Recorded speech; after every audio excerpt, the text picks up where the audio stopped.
നമസ്കാരം. Kerala university 6th semester BCom കോഓപ്പറേഷൻ്റെ elective പേപ്പറായിട്ടുള്ള കോഓപ്പറേറ്റീവ് അക്കൗണ്ടിങ് എന്ന് പറയുന്ന സബ്ജക്റ്റാണ് നമ്മൾ 2 ക്ലാസ്സായിട്ട് നോക്കിക്കൊണ്ടിരിക്കുന്നത്. കഴിഞ്ഞ ക്ലാസ്സിൽ നമ്മൾ 5th മൊഡ്യൂളായിട്ടുള്ള കോഓപ്പറേറ്റീവ് ഓഡിറ്റ് എന്ന് പറയുന്ന ചാപ്റ്ററാണ് അല്ലെങ്കിൽ മൊഡ്യൂളാണ് നമ്മൾ നോക്കി തുടങ്ങിയത്. ഇത് അതിൻ്റെ 2ാമത്തെ പാർട്ടാണ്. അപ്പം കഴിഞ്ഞ വീഡിയോയിൽ നമ്മൾ പറഞ്ഞത് എന്താണ് കോഓപ്പറേറ്റീവ് ഓഡിറ്റ്, അതിൻ്റെ ഫീച്ചേഴ്സ് എന്താണെന്നൊക്കെ പറഞ്ഞു, അതിൻ്റെ നീഡ്സ് പറഞ്ഞു, ഒബ്ജക്റ്റീവ്സ്, അതേപോലെ അഡ്വാൻറ്റേജസ് ഒക്കെയാണ് നമ്മൾ പറഞ്ഞു നിർത്തിയത്. ഈ വീഡിയോയിൽ നമ്മൾ ഡിസ്കസ് ചെയ്യുന്നത് ചില 1 മാർക്ക് 2 മാർക്ക് ചോദ്യങ്ങളാണ് നമ്മൾ അതിനകത്ത് ഡിസ്കസ് ചെയ്യാൻ പോകുന്നത് കേട്ടോ. അപ്പോൾ വളരെ പ്രധാനപ്പെട്ട ഒരു വീഡിയോ കൂടിയാണ് എന്ന് നമുക്ക് വേണമെങ്കിൽ പറയാൻ പറ്റും. അപ്പോൾ ആദ്യമായി പറയുന്നത് കോഓപ്പറേറ്റീവ് ഓഡിറ്റ് പ്രോഗ്രാം എന്ന് വെച്ചാൽ എന്താണെന്നാണ്. നമ്മളിത് 6th സെമസ്റ്ററിൻ്റെ ഓഡിറ്റിംഗ് എന്ന് പറയുന്ന സബ്ജക്റ്റുമായിട്ട് ബന്ധപ്പെടുത്തി വേണം പറയാൻ. നമ്മൾ ഓഡിറ്റിംഗ് എന്ന് പറയുന്ന സബ്ജക്റ്റ് പഠിക്കുമ്പോൾ അവിടെ നമ്മൾ audit programme, audit working papers, audit notebook എന്നൊക്കെ പറഞ്ഞിട്ട് കുറേ കാര്യങ്ങൾ പറയുന്നുണ്ട്. അപ്പോൾ അവിടെ നമ്മൾ ഓഡിറ്റ് പ്രോഗ്രാം പഠിക്കുന്ന അതേ സംഗതിയാണ് ഇത് കോഓപ്പറേറ്റീവ് മേഖലയിൽ ചെയ്യുമ്പോൾ കോഓപ്പറേറ്റീവ് ഓഡിറ്റ് പ്രോഗ്രാം എന്ന് പറയാം എന്നേ ഉള്ളൂ. Audit programme is a scheme setting out in detail the different phases of work to be done in the course of audit within a fixed time. അപ്പോൾ ഓഡിറ്റ് എന്ന് പറയുന്ന work ചെയ്യുന്ന സമയത്ത് അവിടെ എന്തെല്ലാം കാര്യങ്ങൾ നമ്മൾ ചെയ്യണം, ഓരോരോ ഫേസുകളിലായി കൃത്യസമയത്തിനുള്ളിൽ നമുക്ക് ഈ ഓഡിറ്റ് ചെയ്ത് തീർക്കണമെങ്കിൽ ഏതേത് സമയങ്ങളിൽ നമ്മൾ ഏതേത് വർക്കുകൾ ചെയ്ത് തീർക്കണം എന്ന് നമ്മൾ ആദ്യമേ ഒരു സ്കീമായിട്ട് അല്ലെങ്കിൽ ഒരു പ്രോഗ്രാമായിട്ട് സെറ്റ് ചെയ്ത് വെക്കുന്നതിനെ നമുക്ക് കോഓപ്പറേറ്റീവ് ഓഡിറ്റ് പ്രോഗ്രാം എന്ന് പറയാൻ കഴിയും എന്നുള്ളതാണ്. Audit programme will give the auditor a clear idea to what has been done and what he has carried out his work and how he has to finish the remaining work logically and efficiently. എന്ന് വെച്ചാൽ ഈ audit പ്രോഗ്രാമിലൂടെ അല്ലെങ്കിൽ ഒരു audit programme set ചെയ്യുന്നതിലൂടെ ഒരു ഓഡിറ്റർക്ക് എന്തിനെക്കുറിച്ചൊക്കെയുള്ള clear idea കിട്ടും എന്നൊക്കെയാണ് പറയുന്നത്. എന്തിനെക്കുറിച്ചൊക്കെയുള്ള ക്ലിയർ ഐഡിയ കിട്ടും, എന്തൊക്കെയാണ് ഇതുവരെ ആ ഓഡിറ്റർ ചെയ്തത്, ഇനി എന്തെല്ലാമാണ് ആ ഓഡിറ്റർ ചെയ്യാനുള്ളത്, അത്തരം കാര്യങ്ങൾ ഒരു ഓഡിറ്റ് വർക്ക് വളരെ ലോജിക്കലായിട്ട് അല്ലെങ്കിൽ വളരെ എഫിഷ്യൻ്റായിട്ട് ചെയ്തു തീർക്കണമെങ്കിൽ ഇനി എന്തെല്ലാം കാര്യങ്ങൾ കൂടി ചെയ്യണം എന്നൊക്കെ നമുക്ക് നോക്കുമ്പോൾ മനസ്സിലാക്കാൻ കഴിയും.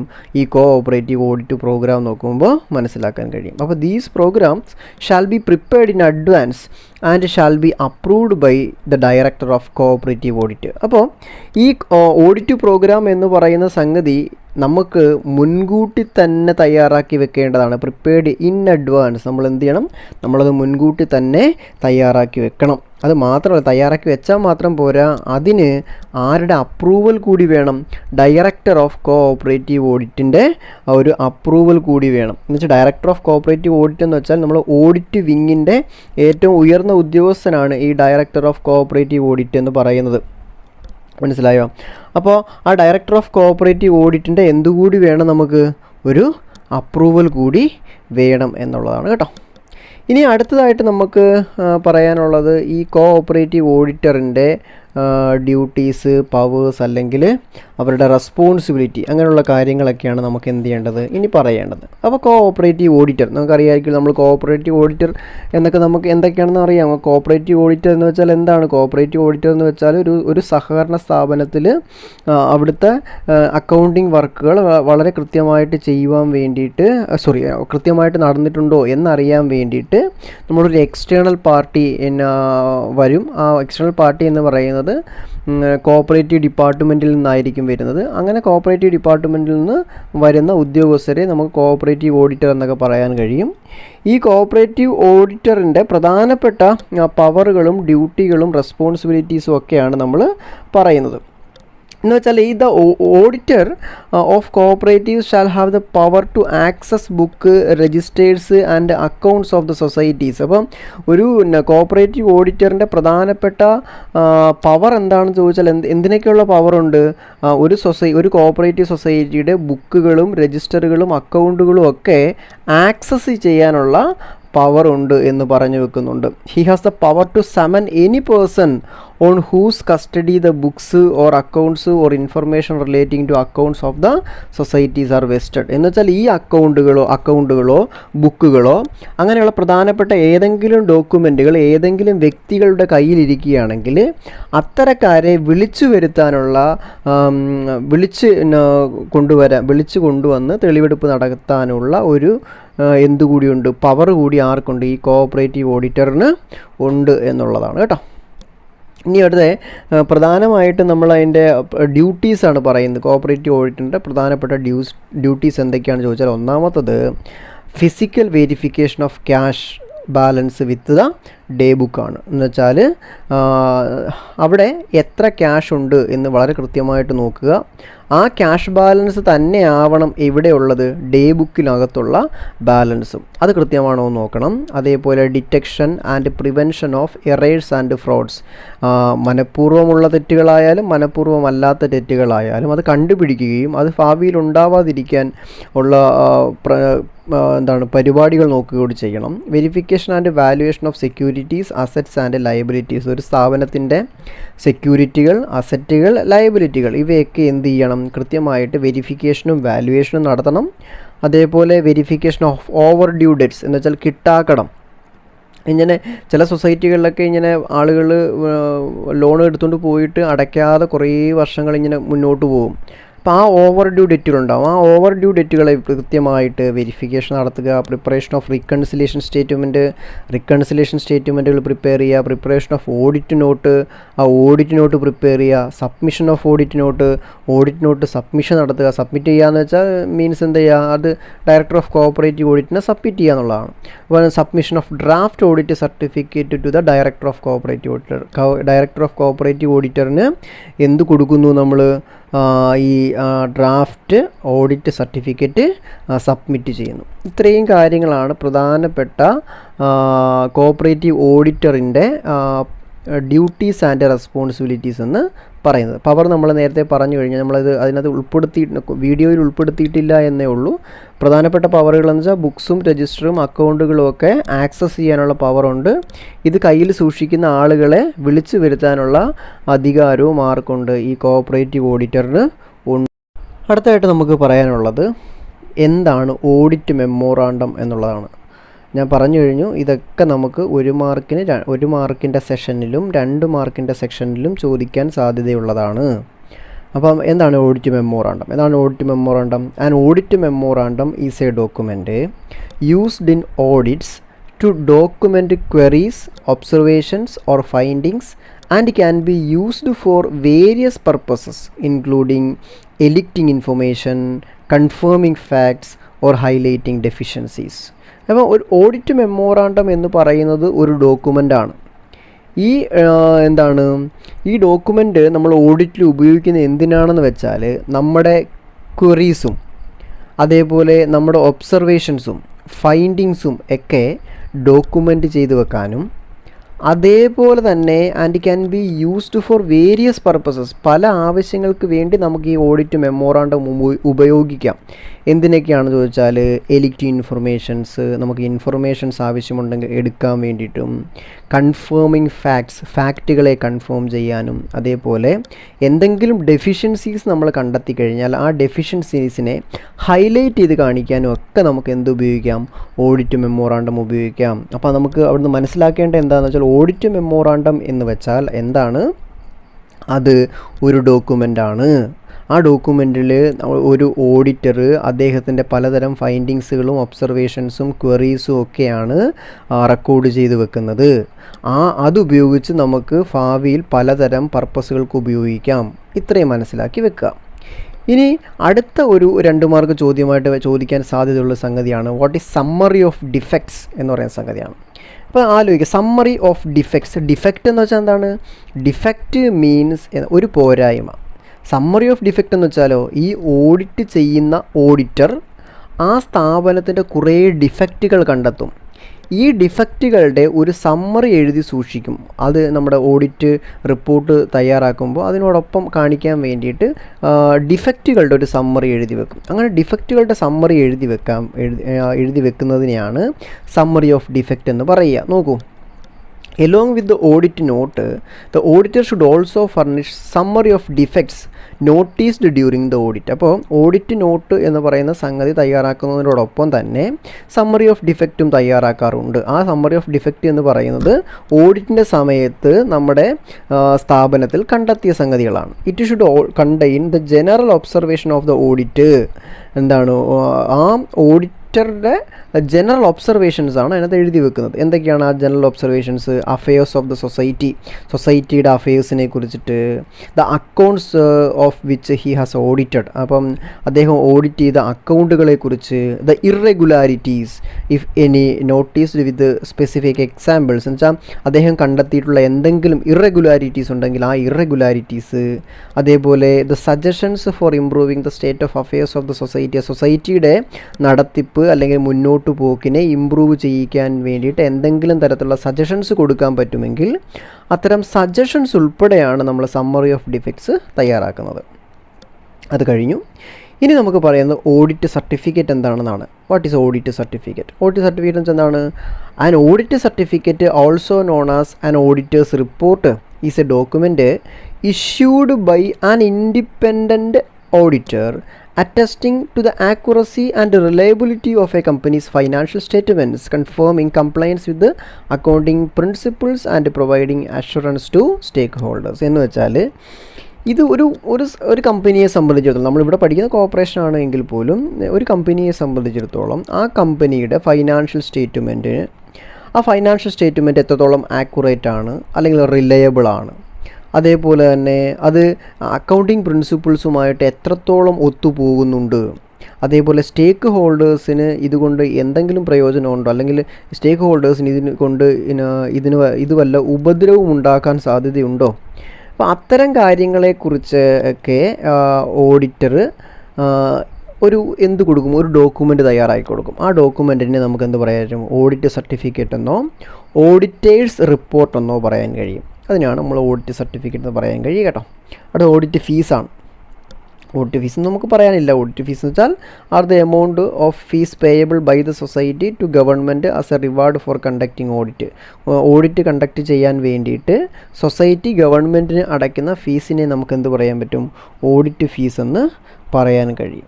ഓഡിറ്റ് ഫീസ് കഴിഞ്ഞാൽ പിന്നെ നമുക്ക് പറയാനുള്ള ഒരു ടോപ്പിക് എന്ന് പറയുന്നത് ഓഡിറ്റ് റിപ്പോർട്ട് എന്താണെന്നാണ്. ഓഡിറ്റ് റിപ്പോർട്ട് എന്താണ്? ഓഡിറ്റ് റിപ്പോർട്ട് നമ്മൾ പറഞ്ഞു, auditor shall submit an audit not after the completion of audit which is called audit report. It includes final accounts and schedules as part of the balance sheet. വെച്ചാൽ നമ്മൾ audit complete ആയതിന് ശേഷം auditor ഒരു not prepare ചെയ്യും. ആ not prepare ചെയ്ത് submit ചെയ്യുന്നതിനെ നമുക്ക് ഓഡിറ്റ് റിപ്പോർട്ട് എന്ന് പറയാൻ കഴിയും. ഈ ഓഡിറ്റ് പ്രിപ്പയറിനകത്ത് ഫൈനൽ അക്കൗണ്ട്സ് ഒക്കെ കാണാൻ പറ്റും. അതേപോലെ ബാലൻസ് ഷീറ്റുമായിട്ട് ബന്ധപ്പെട്ട് വരുന്ന എന്തെങ്കിലും ഷെഡ്യൂൾസ് ഒക്കെ ഉണ്ടെങ്കിൽ ആ ഷെഡ്യൂളും ഈ ഓഡിറ്റ് റിപ്പോർട്ടിനകത്ത് ഉണ്ടാകും എന്നാണ് പറയുന്നത് കേട്ടോ. ഇനി നമുക്ക് ഈ വീഡിയോയിൽ ഒരു 4 മാർക്കിനൊക്കെ ചോദിക്കാൻ സാധ്യതയുള്ള ഒരു ഏരിയയാണ് ടൈപ്പ് ഓഫ് കോഓപ്പറേറ്റീവ് ഓഡിറ്റ് എന്ന് പറയുന്നത് കേട്ടോ. ഒരു 4 മാർക്കിന് വരെയൊക്കെ ചോദിക്കാൻ സാധ്യതയുണ്ട്. ടൈപ്സ് ഓഫ് കോഓപ്പറേറ്റീവ് ഓഡിറ്റ് നമ്മളിവിടെ തയ്യാറാക്കിയിട്ടുള്ള നോട്ടിനകത്ത് പ്രധാനമായിട്ടും 4 ടൈപ്പ് ഓഫ് കോഓപ്പറേറ്റീവ് ഓഡിറ്റിനെയാണ് കാണിച്ചിട്ടുള്ളത്. ഒന്ന് അഡ്മിനിസ്ട്രേറ്റീവ് ഓഡിറ്റാണ്, രണ്ടാമത്തെ മെക്കാനിക്കൽ ഓഡിറ്റ്, മൂന്നാമത്തെ ടീം ഓഡിറ്റ്, നാലാമത്തെ മാനേജ്മെൻറ്റ് ഓഡിറ്റ്. അങ്ങനെ 4 തരം ഓഡിറ്റുകളെ കുറിച്ചിട്ടാണ് നമ്മൾ പറയുന്നത്. അപ്പോൾ അതിനകത്ത് ആദ്യത്തേതാണ് ഏതെന്ന് പറയുന്നത് അഡ്മിനിസ്ട്രേറ്റീവ് ഓഡിറ്റ് എന്ന് പറയുന്നത്. അഡ്മിനിസ്ട്രേറ്റീവ് ഓഡിറ്റ് എന്ന് പറയുമ്പോൾ ഒരു സ്ഥാപനത്തിൻ്റെ ഭരണപരമായിട്ടുള്ള കാര്യങ്ങളുടെ കൂടി ഓഡിറ്റിനെയാണ് നമ്മൾ വിളിക്കുക അഡ്മിനിസ്ട്രേറ്റീവ് ഓഡിറ്റ് എന്ന് പറയുന്നത്. നമ്മൾ സാധാരണ ഒരു ഓഡിറ്റ് നടത്തുമ്പോൾ നമ്മളതിൻ്റെ ഫൈനാൻഷ്യൽ ആസ്പെക്റ്റുകൾ മാത്രമേ നടത്താറുള്ളൂ. എന്നാൽ അതിൻ്റെ അഡ്മിനിസ്ട്രേറ്റീവ് കാര്യങ്ങൾ കൂടി നോക്കുന്നത് എന്താണ്, നമുക്ക് അഡ്മിനിസ്ട്രേറ്റീവ് ഓഡിറ്റ് എന്ന് പറയാൻ പറ്റും. അപ്പോൾ in administrative audit the auditor in addition to look into financial aspects and property he check the administrative matters also to see whether the management carry out its operation based on the principles of cooperation and whether they consider the interest of the members and to see whether they are taking the decisions for fulfillment of objectives of giving economic benefits to members. ഒറ്റ sentence ആണ് കേട്ടോ, ഇച്ചിരി വലിയ sentence ആണ്. ഇത്രേ പറയുന്നുള്ളൂ. എൻ്റെ ഒരു ചുരുക്കമായിട്ട് പറഞ്ഞു കഴിഞ്ഞാൽ നമ്മൾ സാധാരണഗതിയിൽ ഒരു ഓഡിറ്റർ ഒരു സ്ഥാപനത്തിൻ്റെ ഫൈനാൻഷ്യൽ ആസ്പെക്റ്റുകളെക്കുറിച്ചും അതിൻ്റെ പ്രോപ്പർട്ടികളെക്കുറിച്ചും നോക്കുമ്പോൾ അഡ്മിനിസ്ട്രേറ്റീവ് ഓഡിറ്റിൽ അഡ്മിനിസ്ട്രേറ്റീവ് മാറ്റേഴ്സ് കൂടി നോക്കാറുണ്ട്. ഈ അഡ്മിനിസ്ട്രേറ്റീവ് മാറ്റേഴ്സ് കൂടി നോക്കുന്ന എന്തിനാണ് എന്ന് ചോദിച്ചാൽ ആ സ്ഥാപനം ആ കോപ്പറേറ്റീവ് പ്രിൻസിപ്പിൾസ് കൃത്യമായിട്ട് മെയിൻറ്റെയിൻ ചെയ്യുന്നുണ്ടോ, അത് ഫോളോ ചെയ്യുന്നുണ്ടോ, അതേപോലെ തന്നെ മെമ്പേഴ്സിൻ്റെ ഇൻട്രസ്റ്റിനനുസരിച്ചിട്ടാണോ ആ സ്ഥാപനം പ്രവർത്തിച്ച് മുന്നോട്ട് പോകുന്നത്, അതേപോലെ തന്നെ ഈ സ്ഥാപനം എടുക്കുന്ന തീരുമാനങ്ങൾ കൊണ്ട് അവിടുത്തെ മെമ്പേഴ്സിന് എന്തെങ്കിലും എക്കണോമിക് ബെനിഫിറ്റ് കിട്ടുന്നുണ്ടോ, ഇത്തരം കാര്യങ്ങളൊക്കെ പഠിക്കുന്നതിനെയാണ് നമ്മളെന്ത് വിളിക്കുക, അഡ്മിനിസ്ട്രേറ്റീവ് ഓഡിറ്റ് എന്ന് പറയാൻ കഴിയുക കേട്ടോ. ഇനി രണ്ടാമതാണ് മെക്കാനിക്കൽ ഓഡിറ്റ് എന്ന് പറയുന്നത്. എന്താണ് മെക്കാനിക്കൽ ഓഡിറ്റ്? മെക്കാനിക്കൽ ഓഡിറ്റ് എന്ന് വെച്ചാൽ it is nothing but the process of carrying out the audit process as per the provisions of the act and rules. എന്ന് വെച്ചാൽ നമ്മുടെ നാട്ടിൽ നിലനിൽക്കുന്ന ഒരു സഹകരണ നിയമമുണ്ട്. കേരളത്തിലാണെങ്കിൽ അത് സ്റ്റേറ്റ് കോപ്പറേറ്റീവ് ആക്ട് 1969 ആണ്. അപ്പോൾ ഒരു സഹകരണ നിയമത്തിൻ്റെ അടിസ്ഥാനത്തിൽ നമ്മൾ കണ്ടക്ട് ചെയ്യപ്പെടുന്ന ഓഡിറ്റിനെ നമുക്ക് എന്ത് പറയാൻ പറ്റും, മെക്കാനിക്കൽ ഓഡിറ്റ് എന്നാണ് പറയാൻ കഴിയുക കേട്ടോ. ഒരു ചെറിയ സംഗതിയാണ്. അടുത്ത നമ്മൾ പറയുന്നത് എന്ന് വെച്ചാൽ എന്താണ് ടീം ഓഡിറ്റ് എന്നാണ്. ടീം ഓഡിറ്റ് എന്ന് വെച്ചാൽ എന്താണ്?